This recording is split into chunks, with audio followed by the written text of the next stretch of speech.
10 sila sa puso ko. 4 iniwan ko, 3 niloko ko, 2 pinaglalaruan ko.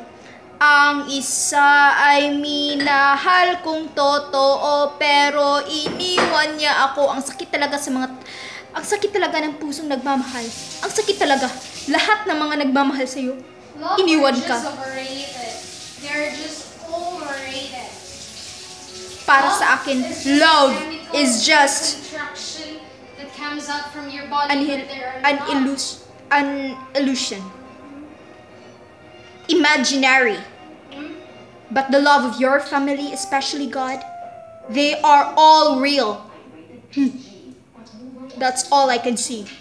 Huh. Say, right there.